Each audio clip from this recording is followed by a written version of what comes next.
And we're learning more about the evidence that exonerated the former employee accused of stealing $4,000 from the Santa Rosa County Clerk of Courts office. It was last month Santa Rosa County Clerk of Court employee reported to police that 3 bags of money were missing. Milton police arrested 58-year-old Victoria Elson-Peter on a grand theft charge, but the case was closed and the charges were dropped this week. WEAR's Karis Harmon joining us now. And Karis, that money actually, you find, never left the building. Sue, it never left the premises. It was just misplaced, according to the Clerk of Court. In a statement from Jason English, he writes it took more than 3 weeks for the funds to be located.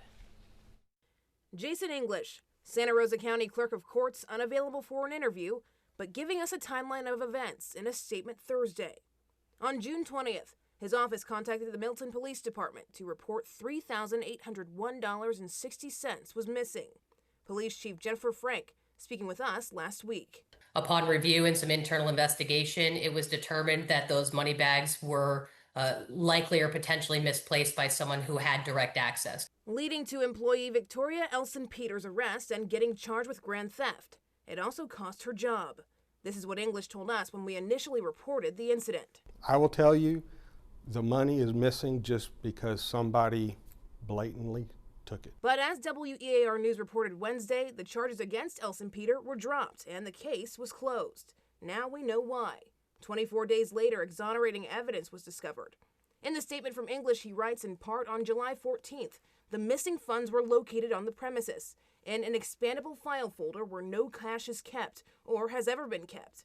It was located with documentation that indicates Elson-Peter was the last person to have control of the funds. He goes on to say it is apparent that Elson-Peter did not follow his office's well-established procedures for handling cash, saying, quote, whether out of negligence or by intent, her actions resulted in the temporary deprivation of these funds. After the money was found, it was reported to law enforcement, and the state attorney's office decided not to go forward with the case. I also reached out to the Milton Police Department. Chief Frank did provide a statement saying in part MPD thoroughly investigated the matter and presented evidence to a judge who determined there was probable cause for the arrest. She said all further questions would need to be directed to the clerk's office. Now, English ending his statement saying this incident shows the important role of the Clerk of Court's policies and procedures play in protecting its employees and the public. No mention if Elson-Peter has been offered her job back or any restitution. We tried contacting her attorney listed on her original arrest report, but were told he was unavailable for comment today. Head to our website for the full statement. In the studio, Karis Harmon, WEAR News.